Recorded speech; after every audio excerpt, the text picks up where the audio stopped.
The views, thoughts, and opinions on this podcast belong only to the hosts and the guests.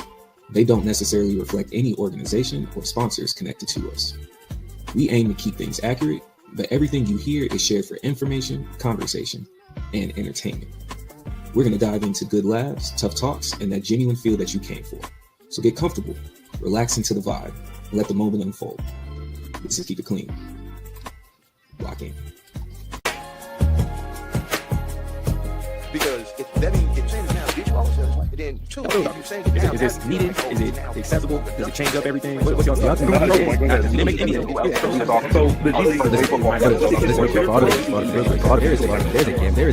a game that's second place. Yes, that's second place. Tell me why I'm watching a game on ESPN. One of the banners in the background is YouTube TV for the game, but we can't even watch it. How does that make sense? $20. I don't want no $20. I want the game. Every time you see me, I keep it clean like a coaster. Welcome back, people. Welcome back, man. We missed y'all, but it's been a good week of sports. We got the usual fellas in here. We ain't got anything too crazy. Usually I'm coming off the top with something, you know, a little rhyme schemey and whatnot, but I'm just excited to talk some sports, man. So to introduce my co-host, I have the brother Abe. Mr. Abe, how you doing this past week? How you feeling? You feeling like an athlete today? I'm feeling good, man. I'm ready to talk some sports with the fellas. It's been a wild week this week, but yeah, you know, getting ready for the Super Bowl, coming off the high of college football, and now we get to go into our real sport, basketball. Hey, yes, sir. Yes, sir. The man that trained Mr. T himself. He was there, taught him everything that he knows.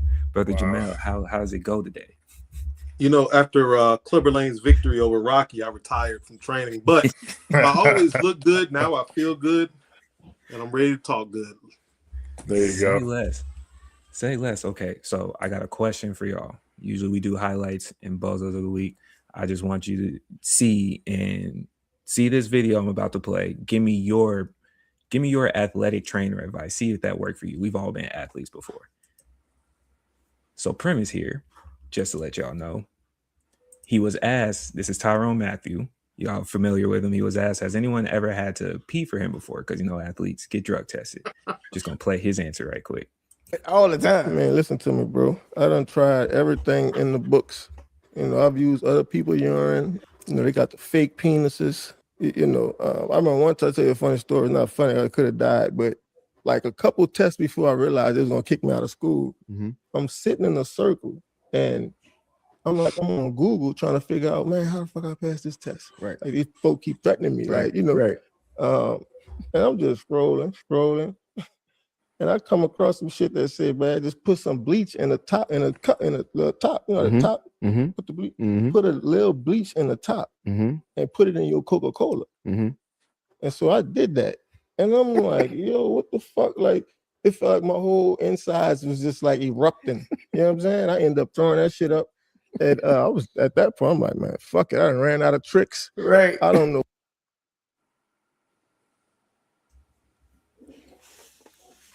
I could tell by Abe's face that he has great advice for us. He got great advice for us. The only advice I got for you, man, is sometimes it ain't worth it. Okay, like you got your future ahead of you. You trying to make sure you pass a drug test. The easiest thing and the very obvious thing is to just not do it. But yeah, the bleach thing, he should have just stopped.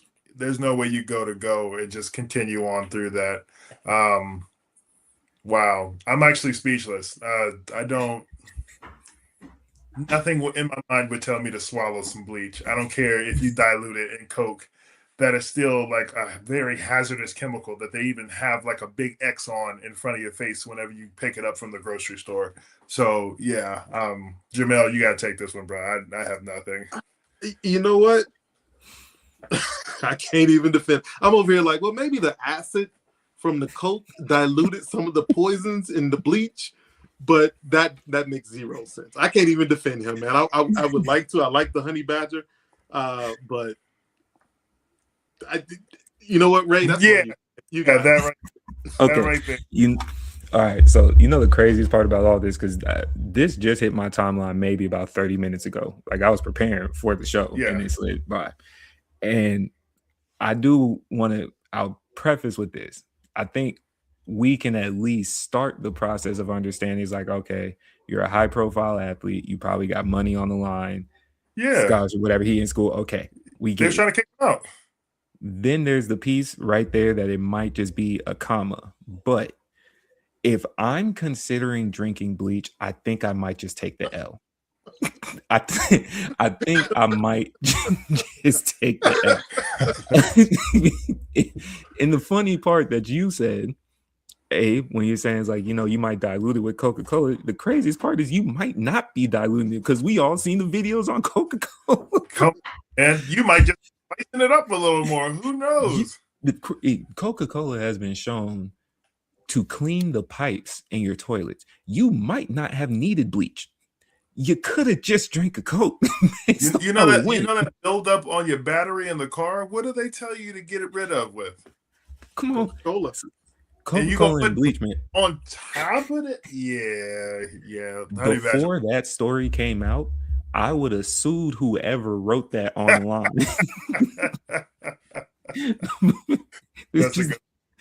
There's just no way, man. There's no way I want to play football that badly. But that gave us such an easy transition into, man, let's just get straight to this NFL, man. Straight to this NFL, bro.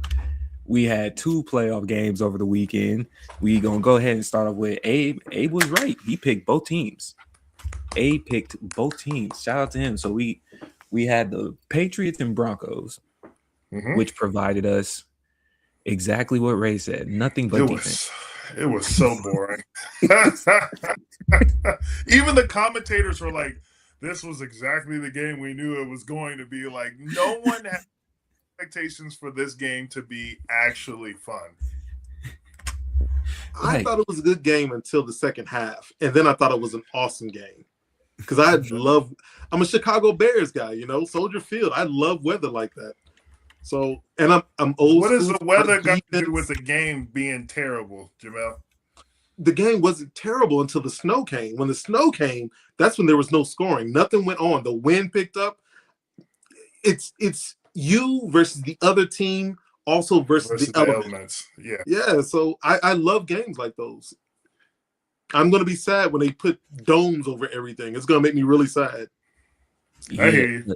I mean, the crazy part was snow or no snow. We knew it was going. It's the AFC, man. It was nothing but defense coming, anyways. Like the way the AFC seems to work, it's one or two things: you score early and you don't score again because the defenses done figured each other out, right? Or you done punted so many times that you've shifted field position close enough that you might be able to cross the goal line. Those are the two options you have with the AFC. So that's it.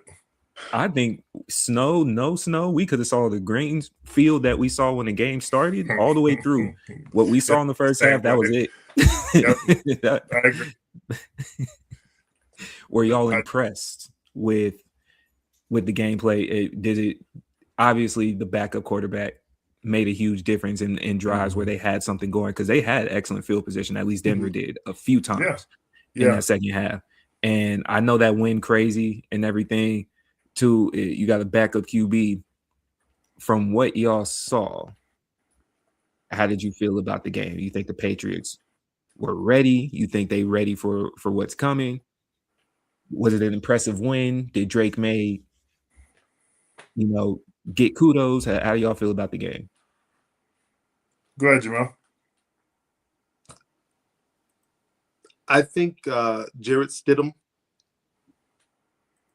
I think Sean Payton got Jarrett Stidham prepared for the game more than anything else. But again, you cannot account for the weather. We saw the wind block 4 field goals? Is that how many the wind blocked?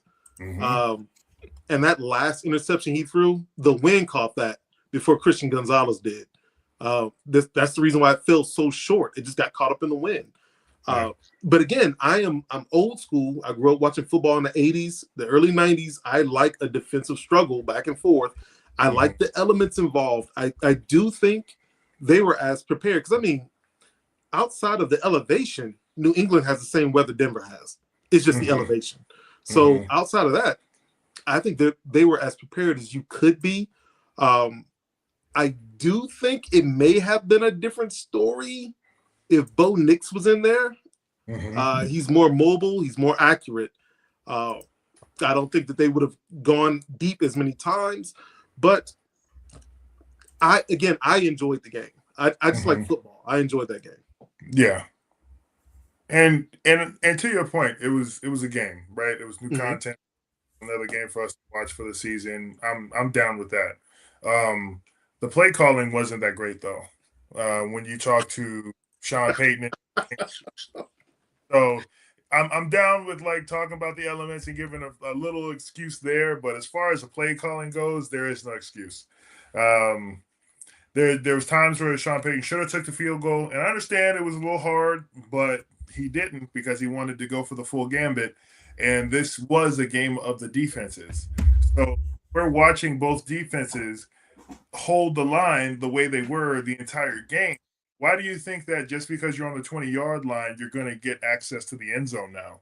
Like that, I understand, go big, go home, but this felt like a few times where Sean Payton should have made the call to potentially put them in a position to get a field goal. Again, elements, would he have made it? Would he have missed it? We don't know, but you didn't give yourself a chance.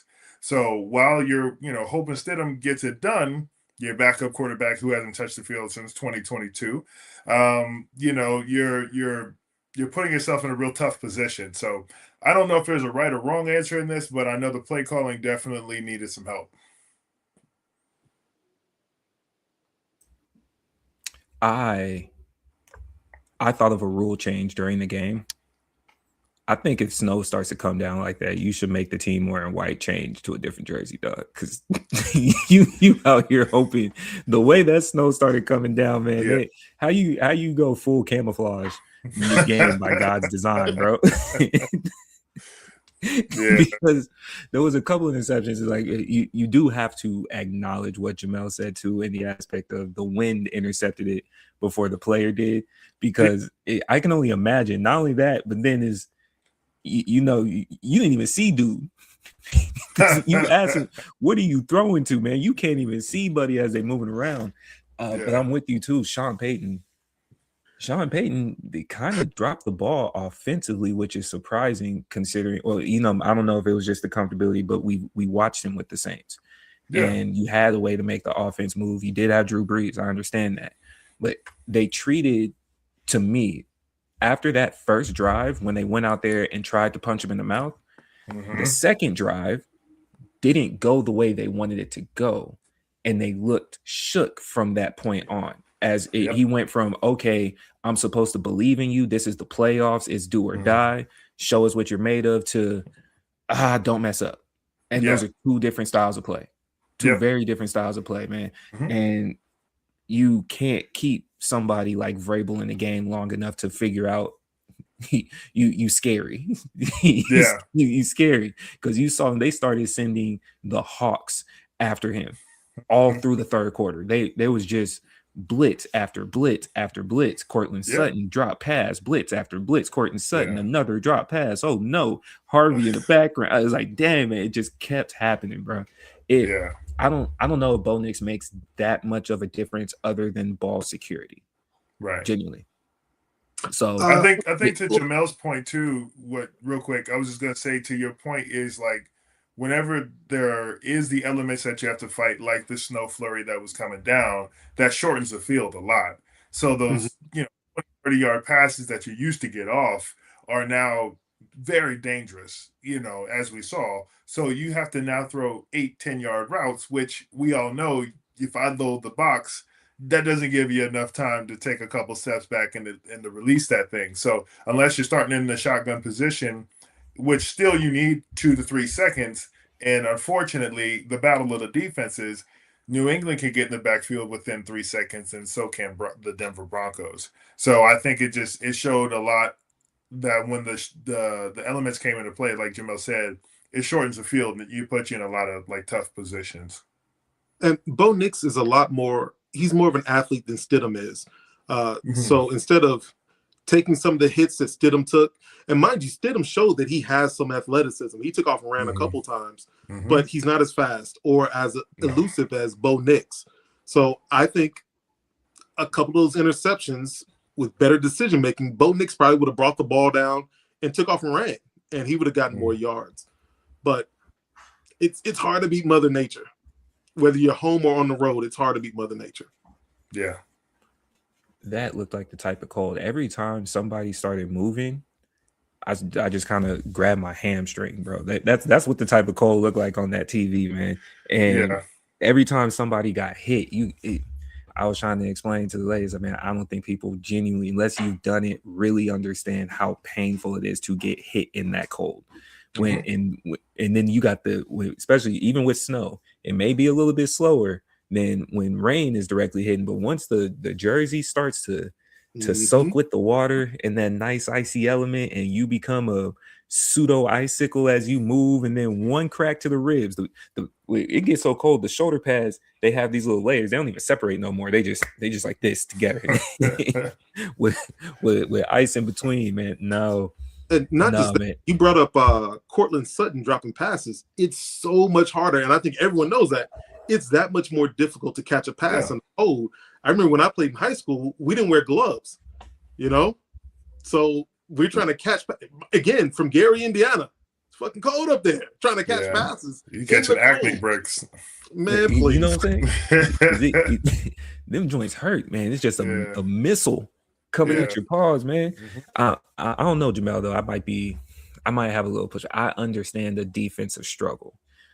I have been conditioned now for entertainment. Like, defensive struggles made sense because by the time the picture got to the TVs you grew up with, you needed the 3 minutes in between and to make sure nothing happened. Now we're in the future where it's all fluid, 4K, 8K. You see it in real time. You gotta give me something, man. Well, we didn't have delayed TV either. We weren't worried about people cussing on TV. So we actually got ours quicker than you do now because we didn't have that 30-second delay. Touche. That is a fair point. I did think of a rule as well during this game. I just want to ask y'all this. I've been meaning to ask, but it came back during this game. I presented it to Ev while we were at the Falcons and Rams games. And my thoughts, let me hear your feedback. My thoughts is if the defense gets a pick six, the same way that what happens with a safety is if they keep you in the end zone, they punt it to you, you get the ball back. I feel like the defense gets a pick six or a fumble recovery because they stopped you and when they score, it doesn't mean you then kick it back to the offense. I think y'all have to kick it to their offense now. Nah. Why not? So you say you could get a pick six and then you still have to kick me the ball back because you allowed a pick six to happen. If they got a safety, you kick it back. Yes. I'm clarifying. That's what you're saying, right? Yes. No. If you get an interception and I tackle you in the field, that's when your offense come out. Or a fumble, you recover. But what I'm saying is you've already gotten your advantage to the situation. So, and just in case in point, the ball gets tipped, right? The ball gets tipped or it flies out of the hand, then it's a fair ball. It goes up in the air. It comes down, defense gets it, interception, right? You're saying, hey, sucks, should have had it, and then I still have to kick it to you and give it to you again after the fact? Protect the rock. What about a fumble then? If a fumble is recovered and scored, that's when both of them you have to score. So if you get an interception, you get tackled, offense coming on the field anyways, right? However, the turnover happens if they score off of the turnover in the same play. Right. That's what I'm presenting. No. I think that's too much of an advantage in a situation. Because in a situation you have a really good defense like New England, you're playing someone, they get a pick six, you got to then give them the ball back again. Yeah, that doesn't give a fair advantage, it feels like, in the situation. What's unfair? What's unfair is because they've already gotten the advantage of the turnover. The turnover was an interception that then turned into 6 points. You are trying to give the advantage getting 6 points and then the opportunity to go ahead and score again, which I don't think is giving a fair advantage. But see, you said something though that's very important. How am I giving the defense an advantage because they didn't throw the interception? That's the quarterback's No, fault. I'm talking about that you're giving the team the advantage. The team, whoever gives the interception, you're giving them the advantage because you're giving them the opportunity to not only score once, but twice without handing the ball over or getting a vice versa. Then why kick it off for a safety? It's supposed to be a back and forth. The safety rule I've never agreed with because I didn't understand that to begin with. So that's where me and you may have a disconnect. But Because for the safety, I'll ask Jamel this. I'll say this for the safety because I think it only comes down to the points, and that's why it's not already set. Because somebody will continuously get a safety. Like a team might be up so much, like, you know what, I'll keep giving up two, and then delay it, whatever. There's a lot of strategy that could go into that. That's the only thing to me that's stopping. You've answered your own question, though. There's a difference between a team getting 2 points and receiving the ball and a team potentially getting 7 because, you get to 6. And nowadays, the extra point is not guaranteed, but potentially getting 7 points and getting the ball back. So what's a 2 or maybe a 9-point turnaround, anywhere between 2 and 9-point turnaround, is now a 14-point turnaround. There's a huge difference. I agree with Abe. Like, let's just stick with the rules the way they are. I think it's a good idea. These men ain't open for change. That's okay. All right, man. Well, we went northwest, and surprisingly, the only place that didn't have snow, but it was hella cold there too. Went up to Seattle. We saw LA go in there, and they gave us the exact game we expected from the NFC and NFC West at that. Points. Whole lot of points. Yeah. Entertainment. What that game looked like for y'all? I think it looked exactly how I thought it was going to look. Just shoot 'em up, high scoring type of game where you had to worry about who would get 2 consecutive scores, like back to back in their possessions, because that usually gave the team enough cushion. But then soon as someone got comfortable, then here goes another strike of a touchdown, and we're trying to drive down the field to get the field goal and all that stuff. So it gave us the box office game we were looking for, because I definitely fell asleep in the first. And I was grateful for during that game. That's crazy. The Denver game. Oh, okay. I was about to say, I was like, no, I'm saying not the first, not like the first half. I meant like the first game.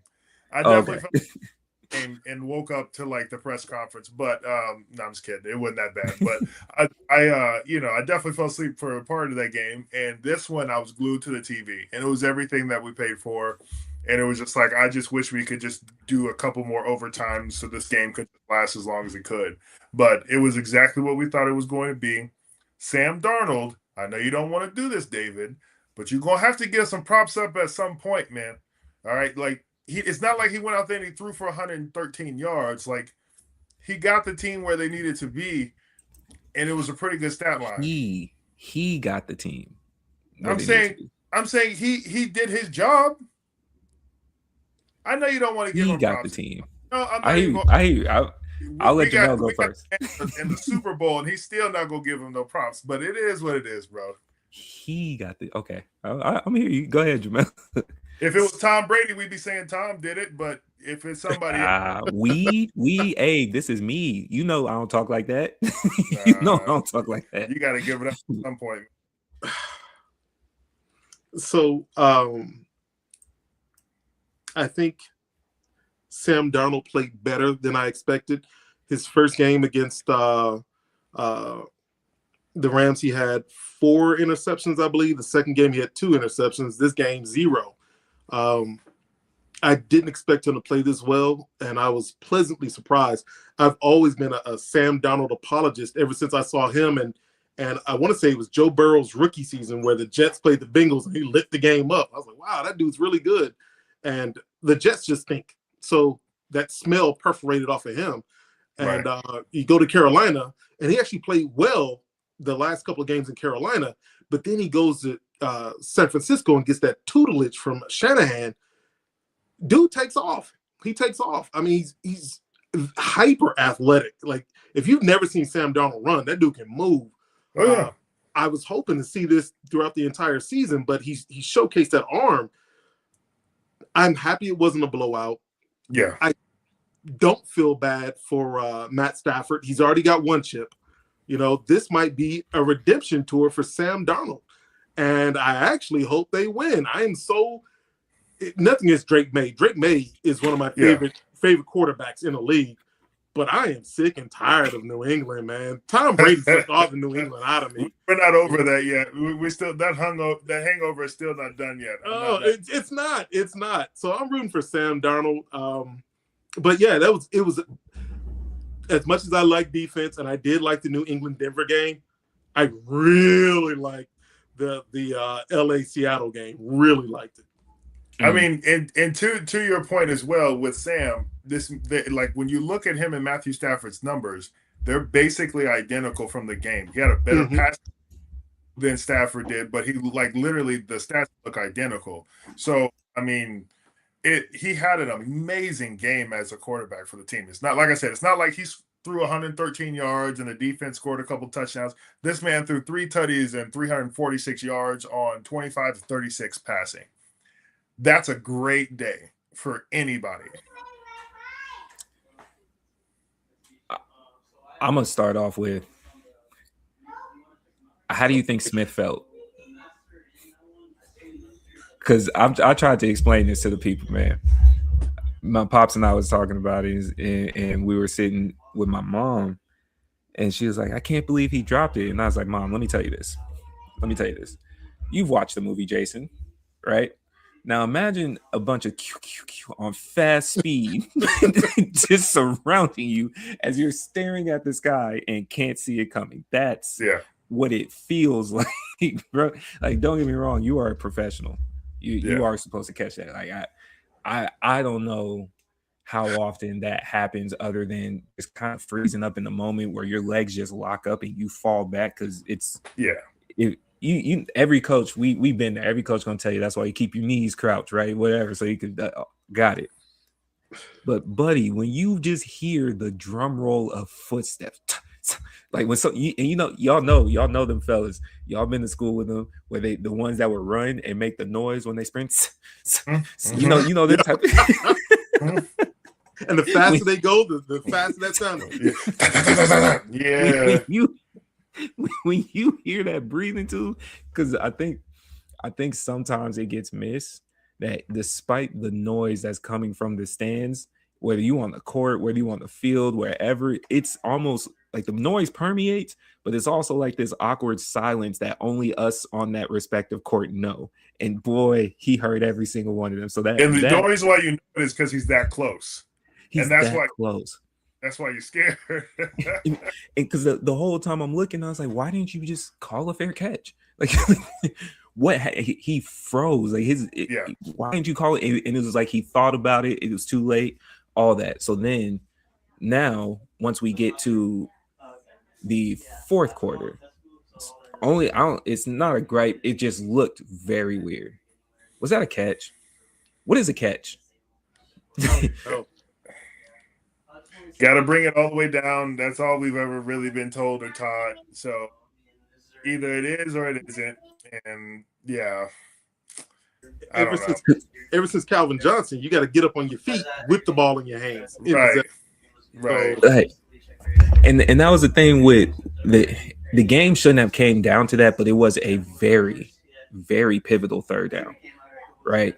And I didn't like the way that they handled it either, at least on my TV screen. Because remember, I texted y'all and I was like, did they just skip through? Like, they were already lined up, getting ready to snap the ball. We didn't hear no confrontation about it. They didn't show us any other ref reviews. There was no replay. It was just a quick explanation of, oh yeah, they said it was a catch, so first down. And it was like, you're stumbling.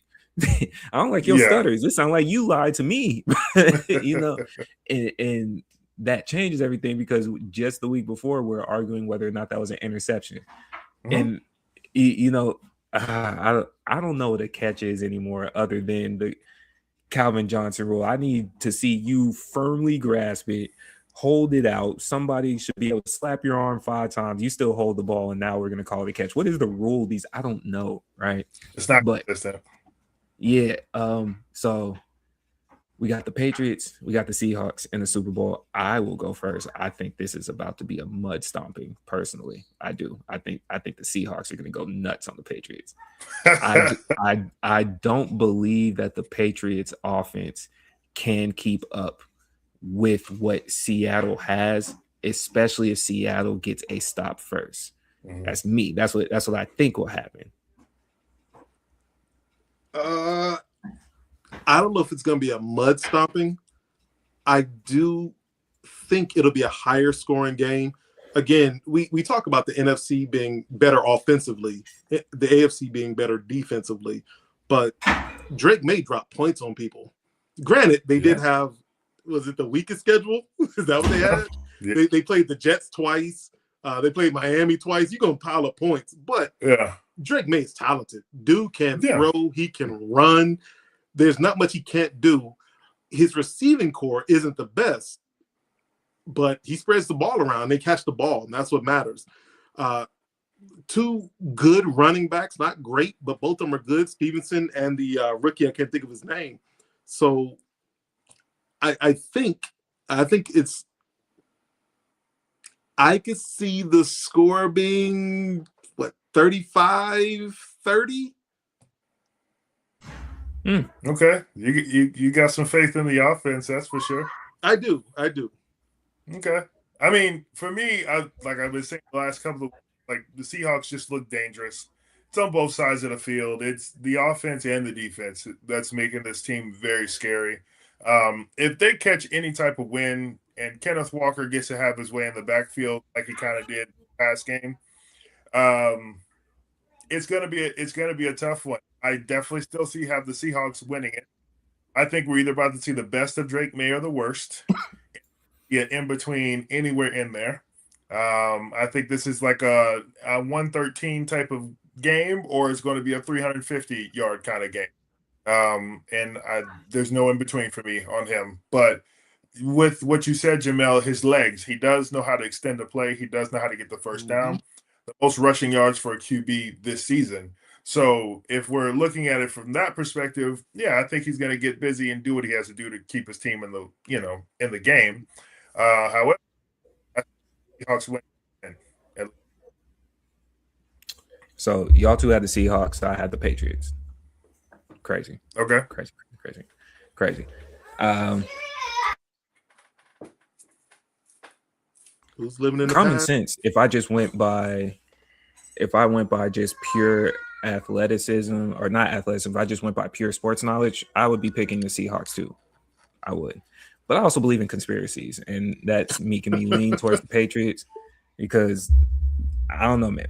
One, Buddy got allegations out there that just happened to have a court date that was pushed back to right after the big game. Somehow. Who has allegations? Stephon Diggs. Oh my goodness. They got this buddy doing interviews. He looking saintly after each game. I'm so happy and blessed to be here. Yeah. You feel me? He doing all the magical words, right? Homegirl have his lady have a tour that start that same night in the same city too. I'm just I believe in conspiracy. I don't know, man. I should say the Seahawks, but it's just so lined up for the Patriots to come back around. Come on, bro. Because nobody Seattle should win, but what do you market with the Seattle Seahawks Super Bowl? What do you market? What's the end game there? Sam Darnold's back. Ill. It's for the 12. Whatever. Ill. Versus I have a rising new star. I could shake things up in the media. You have the one that won it despite the Titans of the NFL, all that other type of stuff. I don't know, but it should be the Seahawks. Should. But speaking of the Patriots, how y'all feel about Belichick getting chipped? I like what Belichick has done after the fact. You hear what he's doing? Nah. He's having a whole ceremony the night of the Hall of Fame inductees. Break this down. He's doing what? Break this down. I got you. He's having an actual dinner, like party, get together that's like actual structure behind it, not just like in his backyard. This is going to be done in an event center for him and invited guests such as Tom Brady, all of the people that have been a part of his New England Patriots, teams. Like, it's going to be like an inductee for himself, basically. It's not a T.O. situation where T.O.'s like, getting a jacket and doing it with his own family. This is basically a screw you to Canton. And the reason why it's a bigger screw you is because he actually sent in a letter to withdraw his name for ever being indicted into the Hall of Fame again, ever. With doing that, he now can pull all the relics that he has in Canton back because they are technically on loan from Canton, Ohio. So now all the stuff that he had up there, trophies, memorabilia, rings, they have to now take that out of the museum and send it back to Belichick. This is what you call I can be pettier. Like you don't like me, you don't like my little, deflate gate, all that stuff. That's cool. This is called I can go lower. So he is doing everything by chopping them at the knee. And I think this is perfect TV right now. Jamel, you want to go first? Because this is crazy. I did not know any of this. It's kind of crazy. So it's difficult to compare different sports because they have different requirements. They prioritize different things. So it's hard to compare different sports. But two thoughts. One, you can't treat football players like you treat baseball players. All right. And we know Barry Bonds should be in the Hall of Fame. Roger Clemens should be in the Hall of Fame. Mark McGwire, Sammy Sosa, they should all be in the Hall of Fame. You call those guys out because they have these huge numbers and they were on steroids, but it's a lot of dudes who couldn't make the league or were in the league and just couldn't stay in who were on steroids. They just weren't good enough and they were on steroids. So that whole era, you can put an asterisk around it, but those guys should still be in the Hall of Fame. Pete Rose, it's a travesty that Pete Rose had to die to get in the Hall of Fame. So that's one way. The other thing is with Belichick, and mind you, I think about South Park every time I hear his name. I think Belichick every time. Bill Belichick is such a Hall of Fame aficionado. Like you said, he sent his stuff to the Hall of Fame, and it's on loan. It is on loan because he actually, unlike people like T.O. didn't care.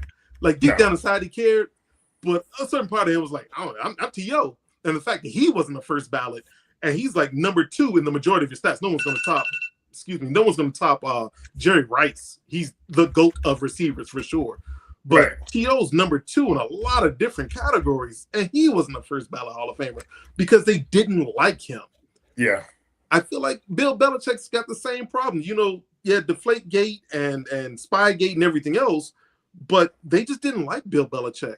And now they've set themselves up for failure because who was a part of Deflategate and Spygate?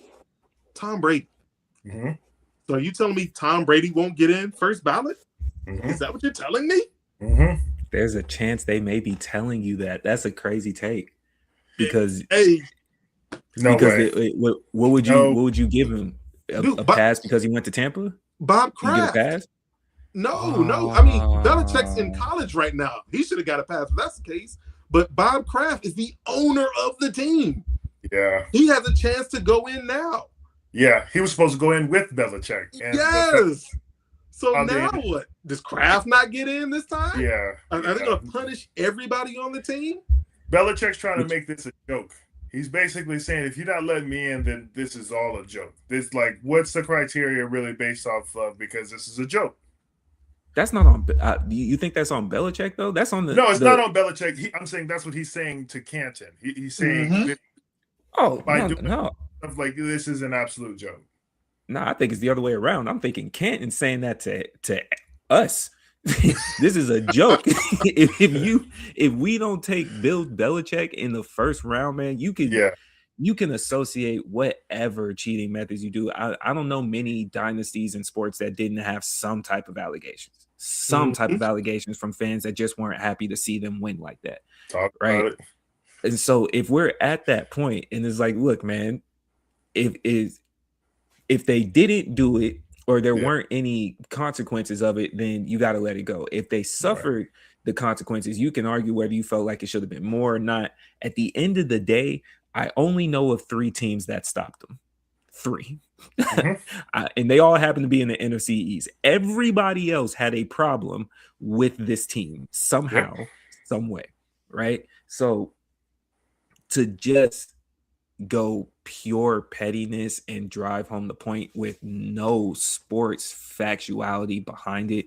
This isn't like a Barry Bonds situation like you were mentioning, where it's like, okay, we can allege steroids, which would affect the game, right? It's like, okay, Barry and Bill are kind of in the same category to me. Your stats are so undeniable, and you don't have enough proof of anything to say the stats don't matter. That's how insane. Same thing with T.O. It's like you made this a joke. And with Bill doing that, it's must-watch TV. And at the same time, the precedent that's going to be set here, because now it's a lose-lose situation if you're the Hall of Fame. If you backtrack, looks like he bullied you into it. Yep. If you double down, you lose a lot of credibility. Oh, yeah. So I would say this. If it's me, I backtrack. I take that L because it's like at the same time, it'll go both ways. One, it's like, all right, people will go, well, I mean, duh, it's Bill Belichick. Right. Should have been. Right? Okay. So you could just take the quick hit. Okay, yeah, I messed up. That's on me. And then we move on. The blunder becomes a blip in the win. If you double down and he's hosting his own and let him have a decent turnout, right?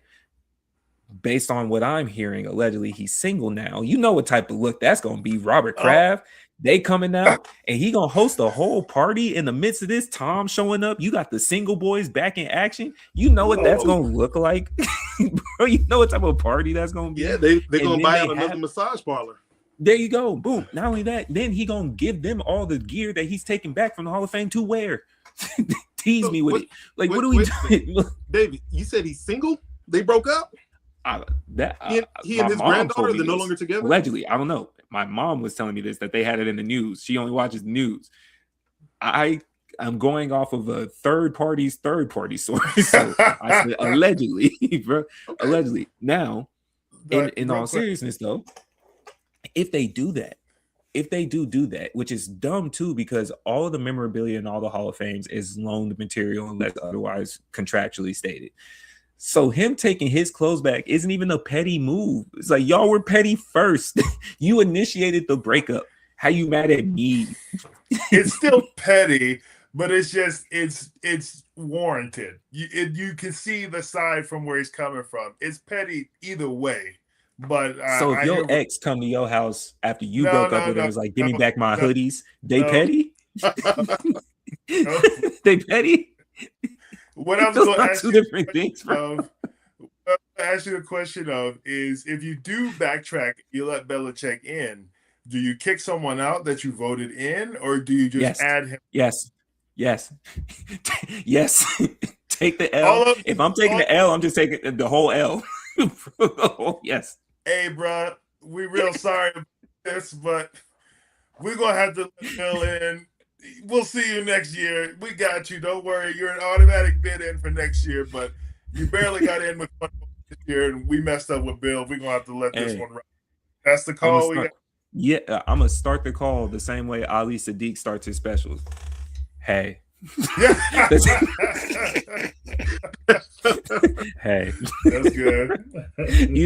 Yes, I'm taking the L. Somebody. And how about this? I don't even know. I didn't see the full ballot. The only headline was obviously Bill Belichick wasn't the ballot. Right. Who has a better resume than Bill? Not a single person on that ballot. And if I had to take the L and only do a Hall of Fame of just Bill, I would do it now. Yeah. if we only inducted him this year, I would rather take that L than let this play out. There is no positives on letting this play out.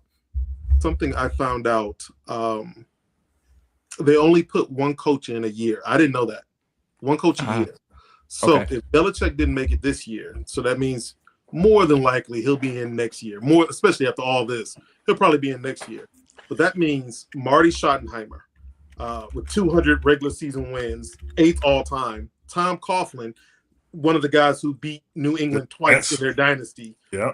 Mike Holmgren led Green Bay to a Super Bowl. Dan Reeves in 4 Super Bowls. George Seifert, part of the San Francisco 49ers dynasty. Bill Cowher, Chuck Knox, Mike Shanahan, all these guys have to wait another year. It pushes all of them back. And this is where you get coaches who don't get put in the Hall of Fame until after they're dead. Because of stuff like this. There should probably be a rule to at least allow more than one coach. I didn't know that was a rule. Yeah. I would also circle back at the same time. Other than Coughlin, who got a better resume than Bill Belichick? Well, none of them have a better resume. Facts. But I'm only saying Coughlin because I punched you in the mouth twice. Like I'm allowed to say the person I took an L to out of respect. But who has? I would still rather be Bill Belichick with 8 Super Bowl rings, 6 as a coach, 2 as a defensive coordinator, than Tom Coughlin with his 2. Facts. Yeah. Facts. Because Bill could look at the rest of them. Don't talk about who beat me to you beat me. Yes. And only one person can say it. Well, no, and well, he's still coaching. Nick Foles coaching. Beat him too. Oh, it wasn't the current dude. It wasn't Sirianni. I forgot who it was before. Because he was just at Jacksonville last year until he got fired. Yeah. So that's crazy. There you go. Okay. Last but not least, really quick hit for the NFL. Are we buying into the clickbait of Shedeur being a Pro Bowl selection? It smells like a setup to me. It's not passing the smell test. It's not his fault. And I just see the Yu-Gi-Oh trap card like right there in front of your face. I'm buying into it because I'm not stuck in the past. I bring up the past a lot, but I'm not stuck in the past.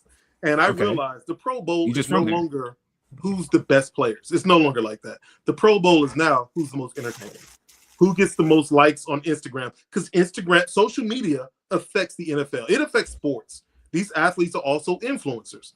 Yes. So it does make sense to get one of your most popular characters. Mind you, his stats don't scream Pro Bowl. They scream released is what they scream. But he's a rookie, but he's very popular. He has one of the best-selling jerseys in the league. He does. All these are facts. So I understand why. Do I agree with it? No, but I understand. I don't want to drink the Kool-Aid. I'm happy for my brother to have made it to the Pro Bowl. I think that's cool. But realistically, I think David sent out a list this week saying like the eligible quarterbacks that were like in that same category was like Miles Leonard and someone else. Like, yeah, if we're that far down the list, then yeah, I think you take Shedeur. That way you can get this jersey sales for the Pro Bowl jerseys and all that stuff and just call it a day. But I don't think, nor should he act as if this Pro Bowl was really like, I'm a Pro Bowl quarterback. You know what I'm saying? Like, he shouldn't walk into next year being like, I'm a Pro Bowl quarterback. Stop it. You know, like, let your agent do the contract negotiations and all that, you know, with the Pro Bowl attached to it. I'm all for it. Get your money. But, like, I don't believe, and nor should he believe, that this is, like, earned, deserved. You know, like, it happened the way it did. I don't think he thinks that. I do think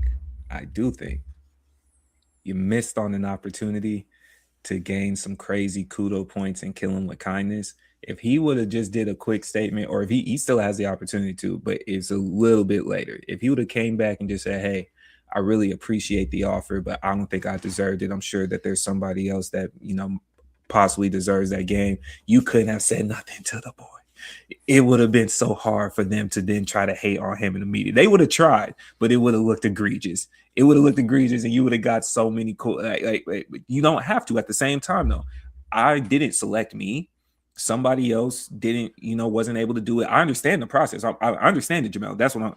But the marketing play that you could have flipped, the way that you could have just kind of rewrote the script yourself and had the control back on you to where they have to shoot at you was a play for the media to your entertainment point, is all I'm saying. Lose out on thousands, if not millions of dollars from being in the Pro Bowl. Losing out on millions being in the Pro Bowl. You're only looking at the Pro Bowl.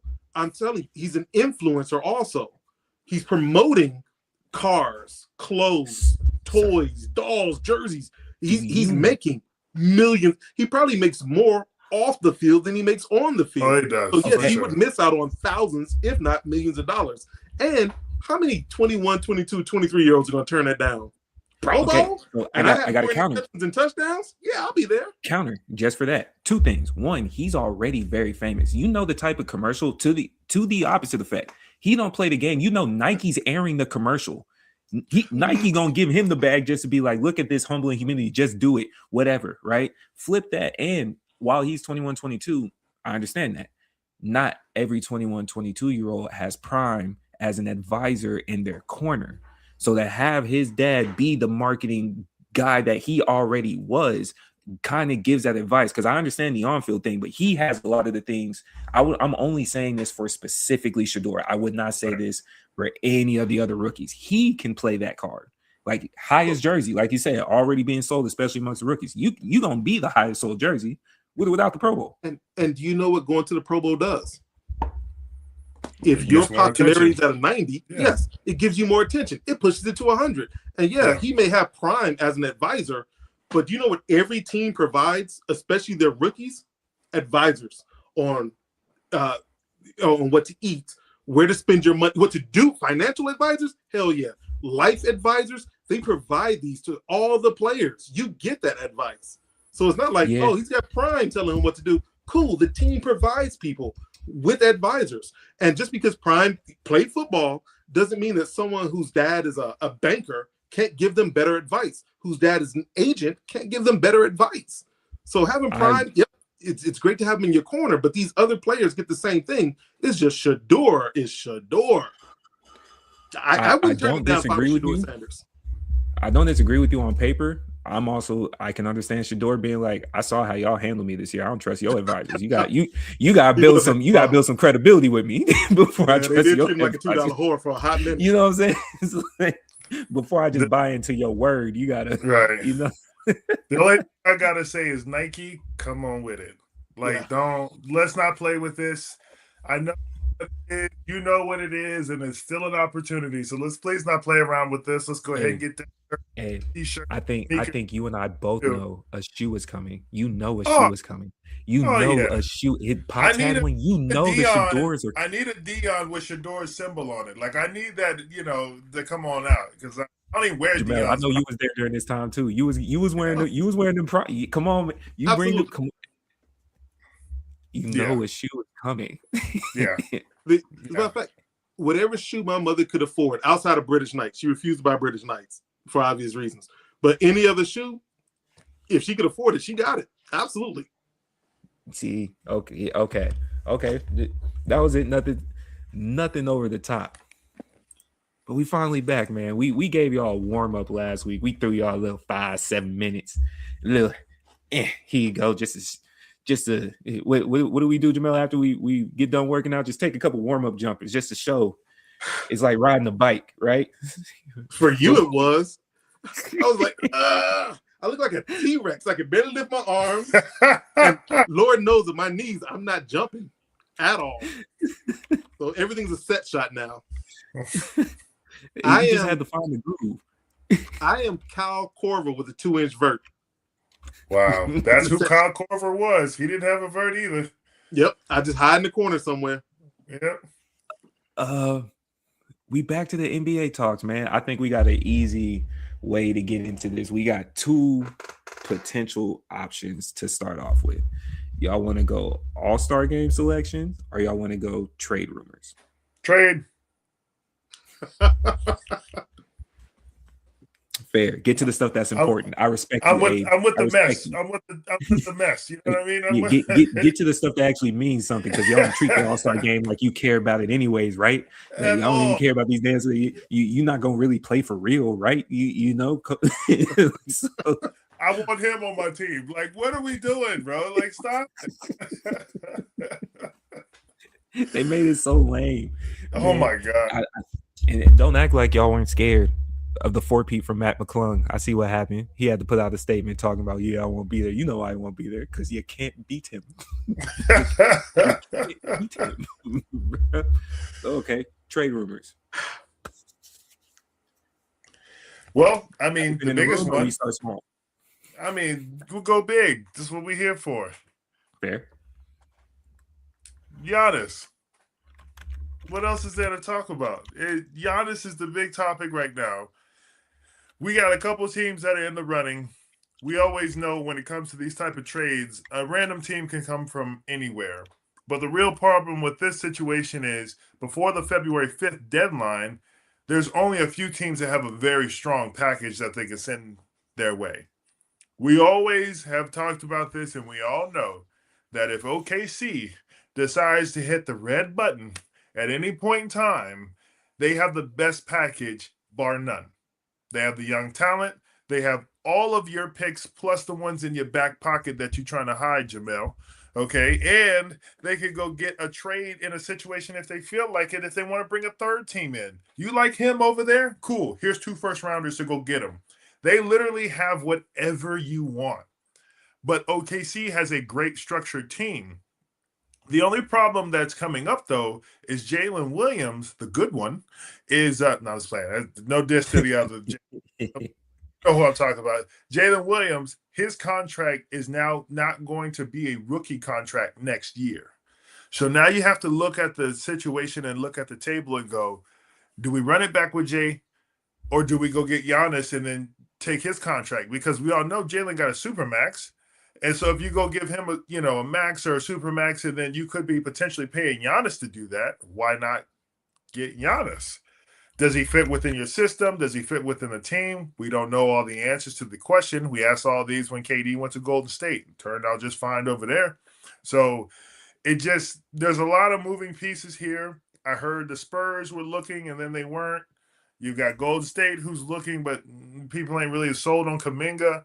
I mean, the Heat were in the conversation. The Knicks are in the conversation. I don't want Cat personally, so I don't know why the conversation. What are we talking about? I don't want Cat when I had Giannis. It is what it is. Now, if Giannis came to a press conference and said, "Get me out of here tomorrow," that'd be different. But this light, soft, the team and Giannis would like to part way. Come on, man. The man went into the office and said he wanted a trade. I know Giannis don't want to be seen as a bad guy or like any other American who wants out of their contract, but, bro, you want to leave, and it's okay. The Bucks suck. You want to leave, it's cool. Just stand on that. But, yeah, I don't know where he goes. It'll be very interesting to see what happens. So I saw on ESPN that the only team that can make a straight-up trade with Milwaukee for Giannis, just straight up team to team, is Golden State. Right. That's why they're the hot team right now, because they can make a straight up trade, contracts for contract. Mm-hmm. OKC would still need a third team to get involved. Right. That's the problem with OKC. Giannis, and again, is Giannis better than Jalen Williams? Absolutely. Absolutely. Giannis is also 7 years older. Mm-hmm. So you might get two more chips with Giannis coming in, maybe even 3. With Jalen Williams, who knows? Because you have that much more time. If I were them, I would get a third team involved. I would try to keep Jalen Williams. Your core 3, SGA, Jalen Williams, Chet. I would try to keep those 3 no matter what. Everyone else, they can go along with draft picks. But I would get a third team involved, and I would make that trade if I was OKC. And we might not like it, but I think that's better than Giannis potentially going to San Antonio. Because who's going to score in the paint? There will never be another shot in the paint against that team. You saw him last night? For the next 5 years. You saw him last night versus Houston? Don't even worry about the paint. He blocking shots from the exterior. Oh. And I'm scared to shoot the ball. Kevin Durant was like, I've never been blocked like that before. He was taking a jumper from the free throw line. Wemby came out of nowhere. I'm in Thompson with top of the key, holding the ball, looking around because he didn't want to shoot. And when he did, he still can't block the shot. I don't know. Oh my goodness, yeah, that would be a horrible front court to go against. I'm a hater. Happen at all. I'm a straight up hater. I don't want that to happen at all. I tell you what, I would like to see him go. I'd like to see him go to Chicago. You know, we can get rid of Valanciunas. He needs to go. Dansumu, and I like him, but he can go too. You know, and money wise, because they overpaid for Valanciunas. Money wise, it's not that far off. So you throw in a couple more. Pat Williams, I don't know why they paid him, but they did. He can go too. And the Bulls still have their draft. They're one of the few teams that doesn't owe Oklahoma City a draft pick. So they still have their draft picks. As a matter of fact, did they get one when they traded for him? You are such a fan, man. I gotta applaud you. You're a fan. You root for your team. You ride for your team. You know, I gotta give you props, man. You're a fan. Ain't no way in hell they making that trade though. You know what? I'm gonna act like you're not even here. So, David, I just want to say that I think the Bulls can make the trade. I just called. That's gonna be the Bulls calling Milwaukee to say directly to Giannis, "I love you." That's gonna be them. Watch. Man. Will they make that trade? Probably not. Could he go to Oklahoma or Golden State? More than likely, I think that's where he's going to end up. Golden State. That's where he wants to be. He's gonna say that. I know he talked about going to Minnesota for a hot minute though. There we go. I was waiting to see if one of y'all were going to say it. Minnesota out of nowhere as trying to present themselves. Now the struggle that Minnesota has is they don't have any first round picks right in the near future. A lot of them were given, oddly enough, to San Antonio. So they don't have any, but they can give you a lot of second apron action. Possibly. This is just the rumors that are popping up now. I don't like the pairing of Giannis and Gobert myself. I think there's a lot of clogging that happens down there. You know, saying Gobert to the you know, because you can't get rid of him. Nobody wants Gobert, so you kind of stuck with it. I agree with you, Jamel. Chicago? No, I don't want. I'm talking about the New York piece. I don't want Carl. I don't. Cat doesn't deserve the name Carl. That's how I feel about him. Carl's a very, solid, thorough name. You're gonna take his name from him? Yeah, bro. That's why it's spelled with a K, because it wasn't you a makeshift Carl. Oh wow. You know what I'm saying? But I don't think Milwaukee goes anywhere having him. Miami, I said it last week. I don't believe Tyler Hero is who they were initially trying to sell him to be. The longer that Jimmy has been gone, the more that he's been exposed as being just kind of regular. So they should have sold that stock. If you're Golden State, though, I raised this question. I think I was talking to Rudy about it, and I got a topic for y'all. I'm gonna say this live on here. I got a topic that we're gonna come back to. The was it worth it topic for those teams that go all in for that one chip and then essentially dissipate after for the next 5, possibly 10 years, or do you just take your time? And that's what it seems like Golden State. If they're in this position to possibly go trade for him, Steph has 2 maybe years left. Yeah. Giannis, like you just said, to his age, what would you be selling away for essentially a must-win now situation? And with Giannis and Steph, are they automatically top 4 in the West? I don't know, because Giannis isn't like a pure shooter.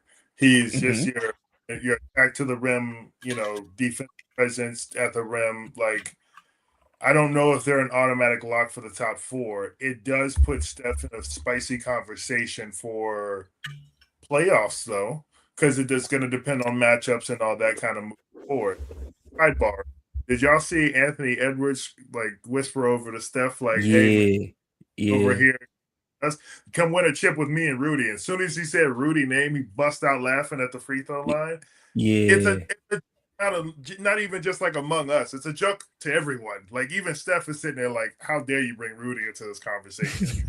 But yeah, it's one of those where I think that obviously it puts them in a better position they're in now. If you can trade or hurt Jimmy, Kuminga, and like a couple other people, and you can send them off to Milwaukee to get Giannis, I mean, yeah, you put yourself in a good position. I just don't know if it's like top 5 or 5 through 8 working their way through the playoffs to then see what the matchup looks like.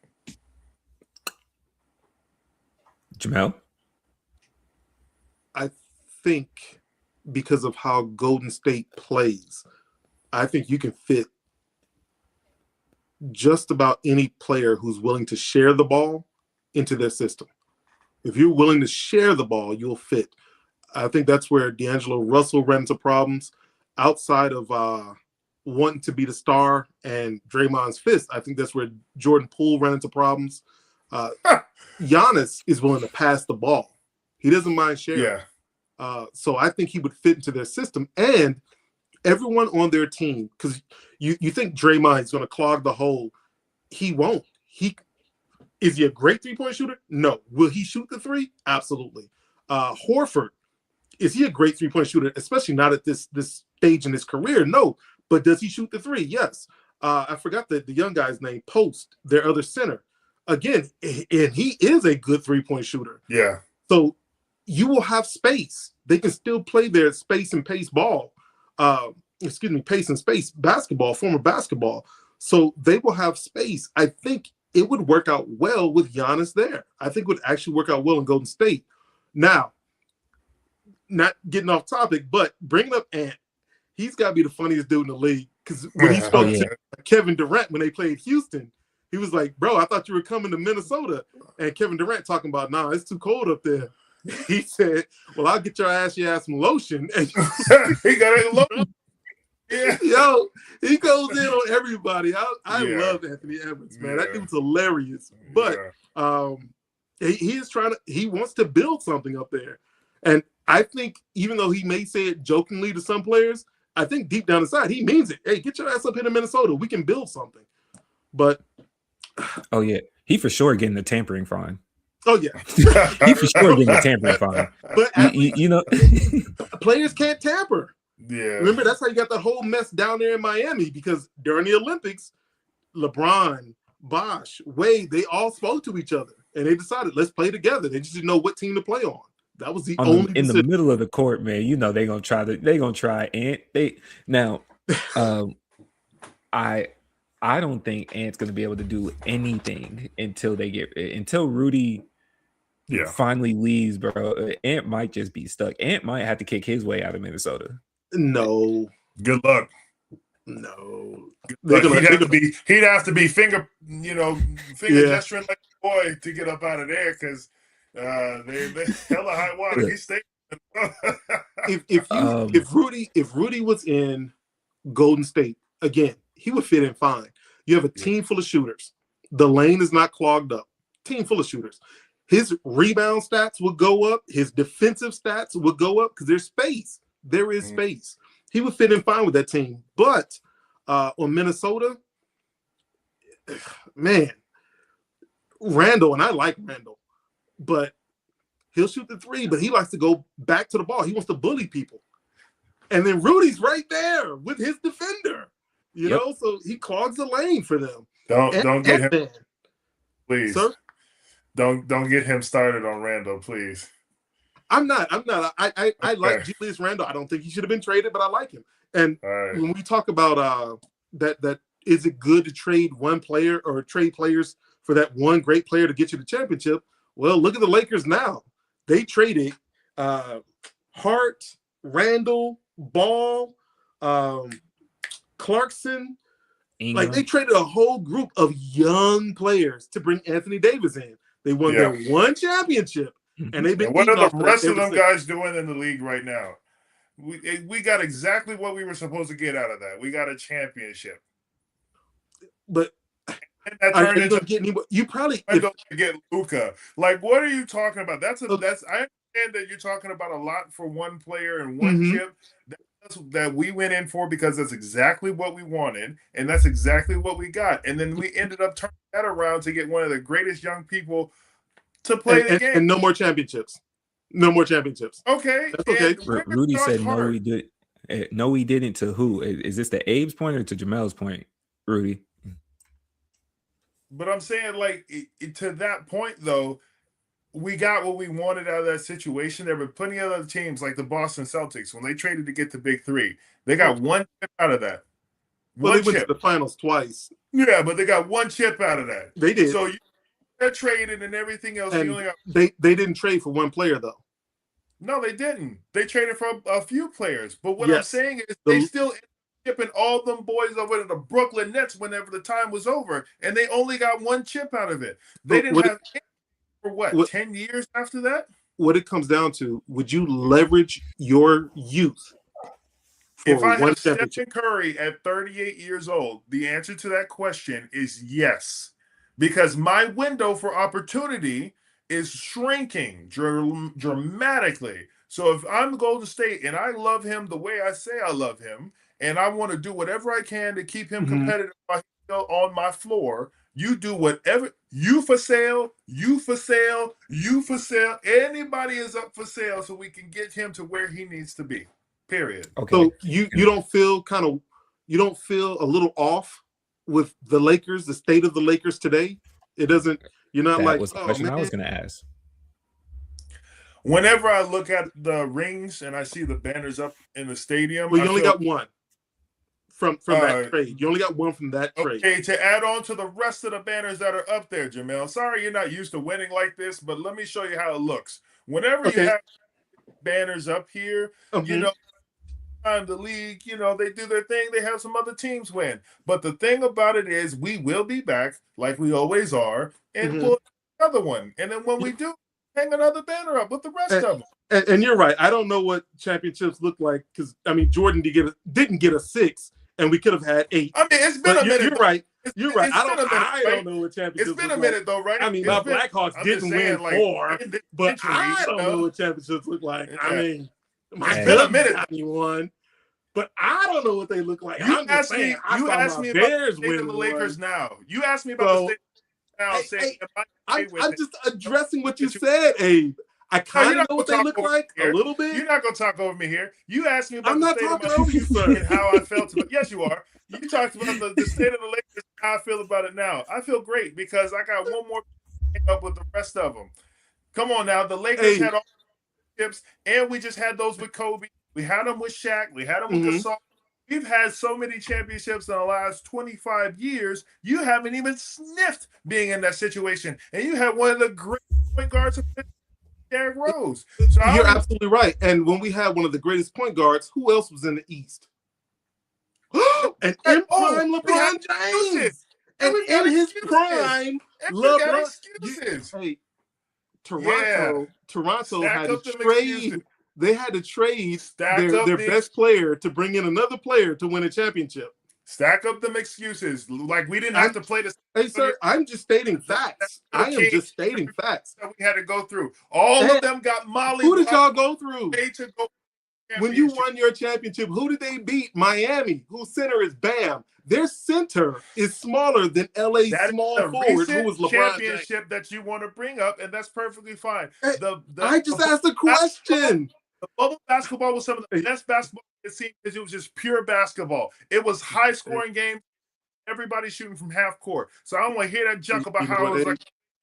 It was some of the best basketball I've ever seen. But all them championships all there, and the championships you saw in 2010 and the 109 and the 2001, 2, 3, all those. You remember how all those stack up in 5 years? Those all LA championship banners that we. You know what I've noticed? You're kind of a homer yourself, and I'm not. You're a homer.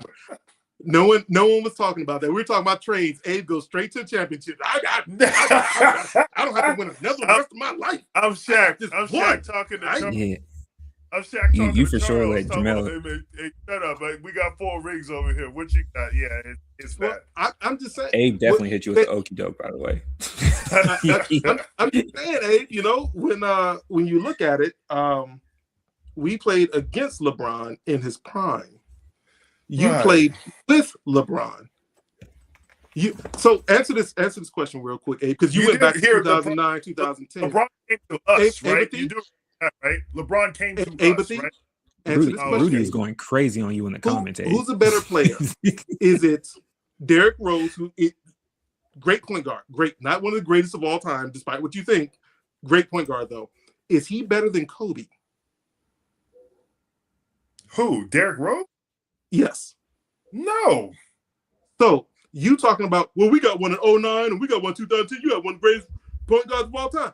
You had Kobe Bean Bryant. I'm never going to disagree with that take. I don't understand how that.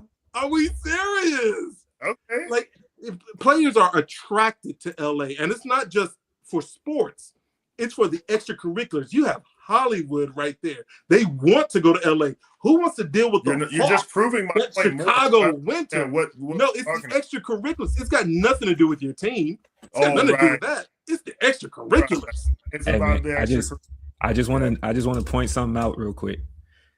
Jamel's so serious, he got 2 microphones to yell at you. You got what? Apathy. I can't believe you.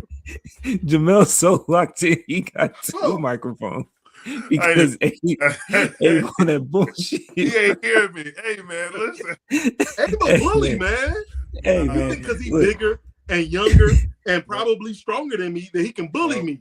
No, Abe. You know the crazy part is, I think the truth, you know, what they say, hit dogs cry or something like that, because they traded all that, got that 1 ring 6 years later. Now look at them. We going to need that shit is moldy, but they still eating off of it. As many champions. The 1998 championship. I mean, hey, you know what they do to teams that don't win? They just get rid of them. We're the Raiders. We've been exactly. They get rid of them. But the only reason why we can't is because with ours was outside. That's the only reason why that thing ain't been demolished. But ever since then, it ain't done jack. So what you talking about? Speaking of Abesaurus Rex, why you picking on me, man? You started this. This is elderly abuse. Speaking of not doing jack, and probably won't be traded for jack. How do you feel about Ja? Oh, we touched on it last week. With Rambo Ja, Bazooka Ja. Yeah. All this stuff that he's doing now, bro. I don't. Smith and Wesson Ja. I feel like he's doing stuff now on purpose just so he can get up out of there. You know, You please feel trade. Yeah. Like you Get don't do rid the of me. finger or he's like, cool, I won't. And then he's like, I'll do something bigger. yeah, No exactly. more handguns. I'm gonna get bazookas. Yeah. Okay. He has come up with some cold celebrations though. The grenade throw is still a classic to me. Like, can he throw a grenade at the front office and get out of there? Like how? Like who? He tried press conference. You remember how salty he was being after the game? Talking about talk to the coaches and all this stuff. Like he's trying. They just what can he do? Commodity. They don't want to get rid of him. No. Who should take the risk? Who should take the risk? I heard something about the Knicks, but I don't like it. Ew. Why? I heard something they were talking about on ESPN. I don't like it. It'd be a significantly small backcourt. Yeah.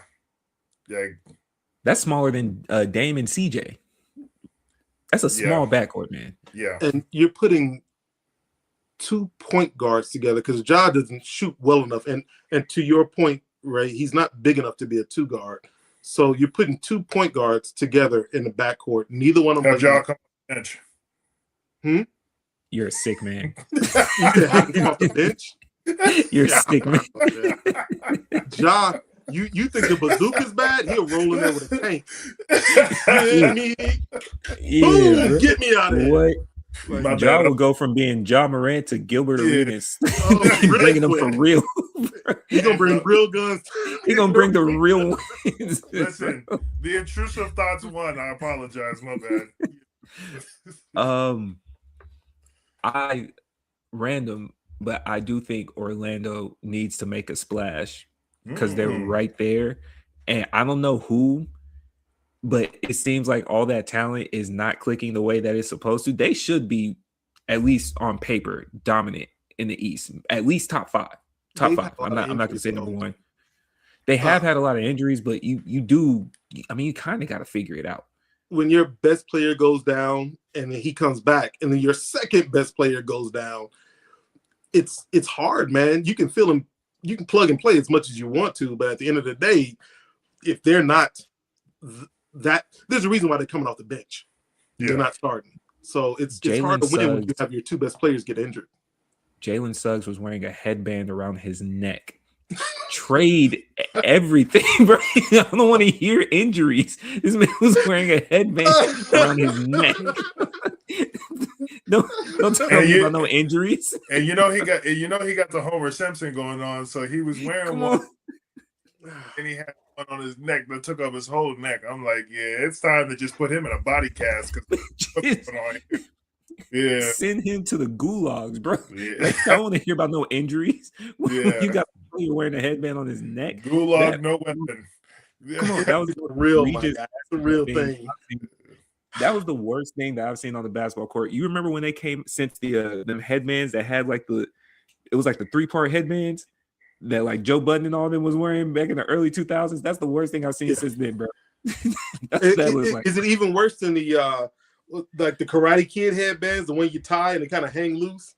You know, I wasn't mad at that because I used to wear that one wasn't too bad, but I think about the Juwan Howard where he would just wear it like right here.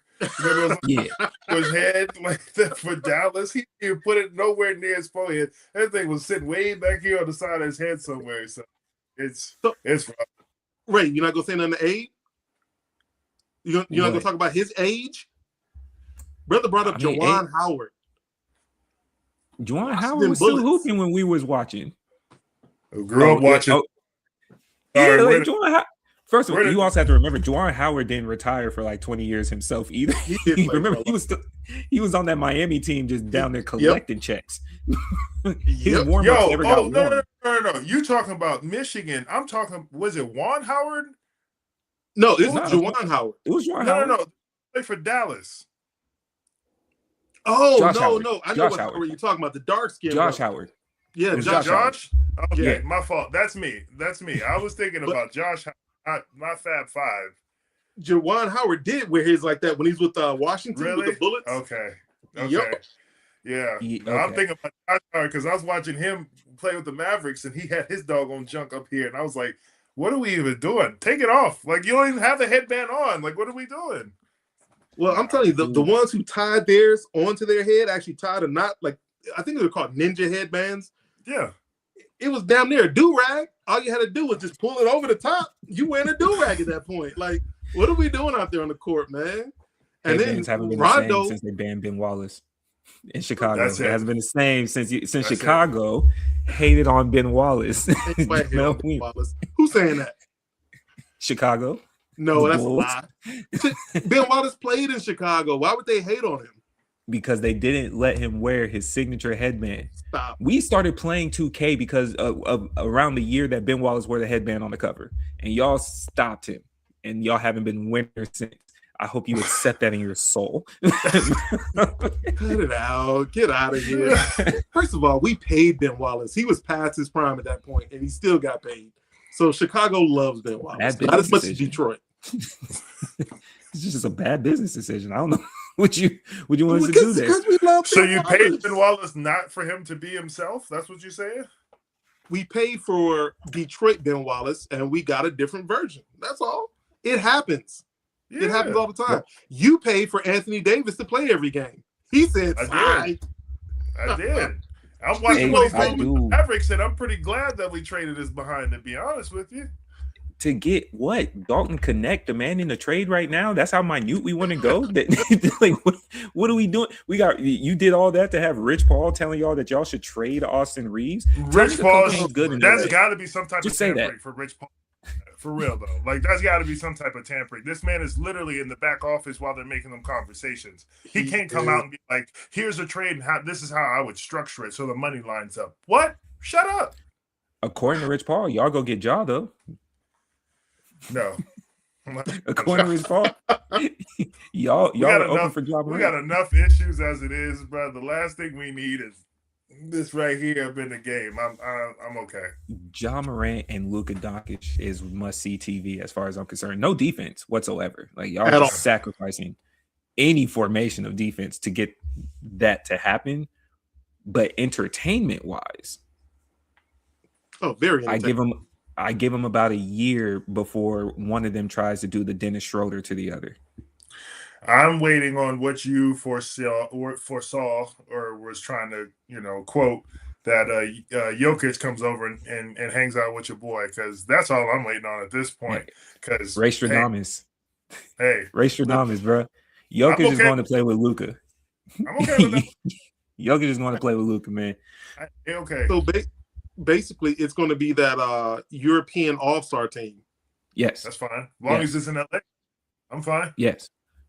It ain't gonna be in LA. Yes, it is. It's no, don't make it. Ray, I know you don't like the idea.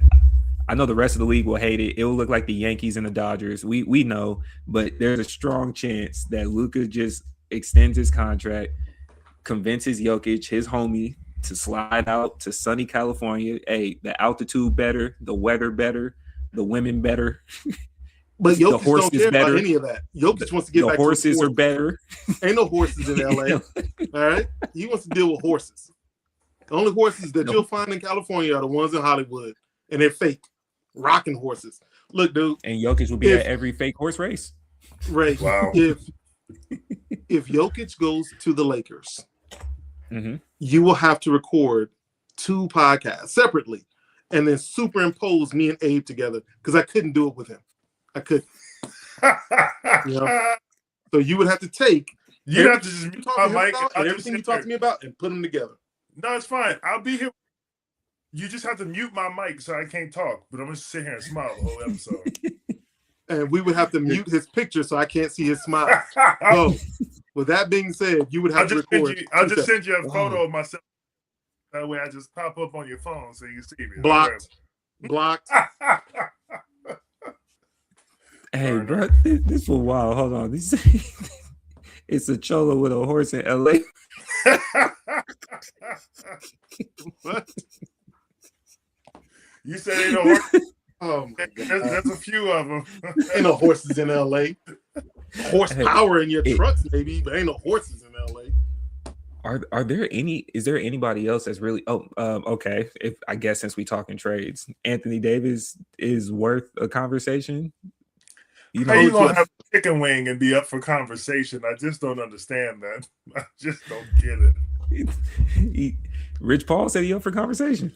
Without the injuries, get the Hall of Fame, easily Hall of Fame, first ballot. Yeah. Well, for most people, first ballot. Apparently not for the NFL, but for everyone else, first ballot without the injuries.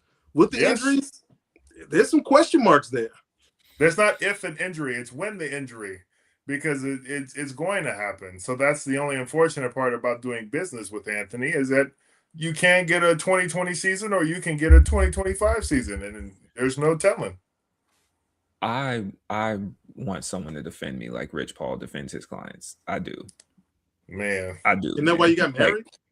Yeah, but sometimes I piss off the wife, so I understand. Like Rich Paul defend you like a mother can only love you. Yeah. Rich Paul does parental treatment for his client. The mending of LeBron's whole media presence to still get people to believe that Anthony Davis is a high dollar trade, aspect to the things that Rich Paul has done is quite incredible, man. I can't hate on that. I need that type of defense. If anybody said, hey man, You being sent to war right now. You need someone to watch your six. You know who I'm calling? Rich goddamn Paul. Hey, bro. You run this for me real quick, man. You will negotiate me out of any situation. Hey, they trying to draft me, not my agent. Nope. Hey, bro. Is there anybody else out there that's even worth talking about for the trades at the moment? And I want to say that because I do think we see a couple small trades, but especially before the All-Star break. I'm just not really sure who. I think Dalton Connect might be picked up. I'm sure Giannis ends up somewhere. Apparently, Golden State's also trying to shop Jimmy Butler, which would be a harder sell than anything because of his age. Like I don't. You know what? I lied. If Rich Paul can demand a trade for Anthony Davis, I, as Golden State, fully believe I could shop Jimmy Butler. I do. If you can trade paper mache, I could trade someone who has at least the heart to come back. Right. Michael Porter Jr. Yes, because that boy is hooping. Yep. Brooklyn's letting him do whatever he wants to do. And I think it's just they're actually mad at him. They're mad at him because they're like, we're trying to tank and you out here actually winning us games and we actually need you to calm down. So, yeah. I don't know where he goes, but he definitely can add value. We always knew he could. You know, the shot selection is what we always question is because of any shot that he catches is open, you know, regardless of who's in front of him. So, yeah, I think there's a lot of teams that could use him. I'm going to throw a team out there that I think could trade for him, and I don't know if it makes any sense, but Houston. He messes up the feng shui. I don't know if he does. I think if you put him out there with KD, and then, you know, and that I don't even think he has to be a starter. I think you can bring him off the bench, be the secondary group and everything else. He would not want to come off the bench. I know. But if you make him a starter, I don't think it's a bad pairing for him and KD.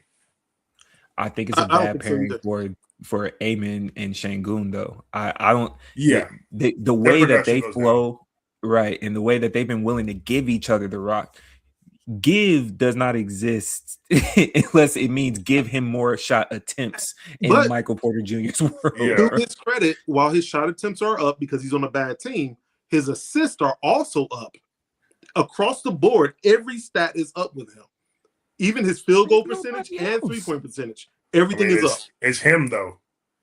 There's nobody else unless Cam Thomas shows up every game or so. But that's what I'm saying. Oftentimes you get a shooter and you say, hey, you can shoot as much as you want. His numbers tend to go down because they shoot so much. His haven't.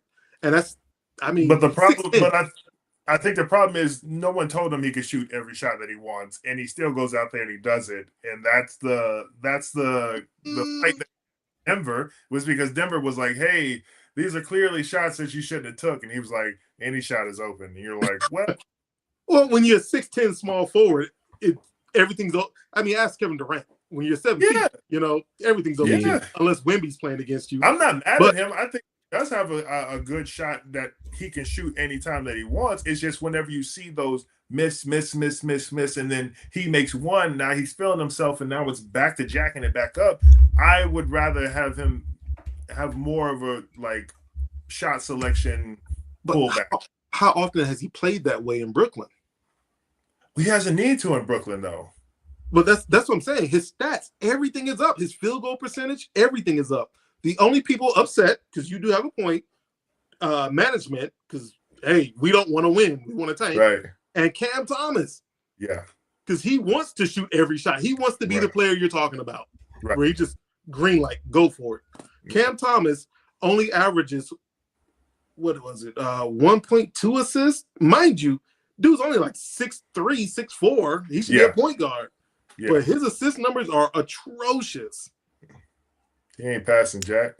At all. I do think we flesh that out. We come back next week and pick up on the Michael Porter Jr. piece because that's a good piece that's out there. I just don't, man. They got to believe in his personality. I might end with this on my side. Hey, Jason Tatum. Duh. You're gonna sit out this year. Stop it. Only in your mind did you think you were gonna do something, bro. Stop. Yeah. Bro. Yeah. Like you over here putting out. I don't know if they released the video or he put it out around the same time, but again, a miss on the marketing piece. Tyrese Halliburton telling his story of the Olympics, and then here comes a video of you being upset that you didn't play and you were bamboozled. Bro, shut up, bro. Shut up, man. Shut up, man. Yeah, bro. That's how I wanted to end the NBA talks, man. Y'all got anything else on y'all's docket before we close out for the fellas? I have one thing to say. Jamel, love you, brother. It's go Lakers all day, though. That's all I'm saying. And I would like to add, obviously, go Bulls. Obviously, I love you, Abe. You're my guy. And obviously, fuck the Lakers. I knew what's coming. Jamel, we might have to have homie court next week because you were supposed to allow me to celebrate you kicking a back in tomorrow. We was gonna do a dual celebration, and you hated on me by taking a sick day. So we doing homie court on that. Wow. I think I forgot. Wow. We had planned celebrations. I know who you are now. I know who you are. Talking about Abe? I'm talking about you. Talking about Abe? Yeah, they're talking about you. You're supposed to do dual celebrations, and you bailed on me. You bailed on me. You can still celebrate, dude. Technically, tomorrow's my last day. Technically, but you're not there. That's We was gonna celebrate in their face. Oh my god! Right. The only person whose face I wanted to celebrate in was Todd's. That's it. Why are we even talking about work, man? Come on. We appreciate everybody coming out here, man. This is the Keep It Clean Sports team. All y'all that was in the live, shout out to Nick, shout out to Rudy. Rudy was on your helmet, Abe. Rudy was on your helmet, bro. I didn't even keep it today. Yeah, man. Shout out to everybody that tuned in, and shout out to all the people that like, comment, and subscribe. Please continue to do so. We appreciate y'all. You know where to find us. This is the Keep It Clean Sports team. You can find us on YouTube, TikTok, and Instagram. TikTok might be debatable moving forward, but we'll update y'all. YouTube and Instagram currently at the Keep It Clean Show. If you want to know how we feel on TikTok, you might see us discussing on the regular show. Who knows? But Abe likes to be tracked, so we might leave it there for him. This is a Keep It Clean team. We'll see y'all next week. Every time you see me, I keep it clean like a coaster.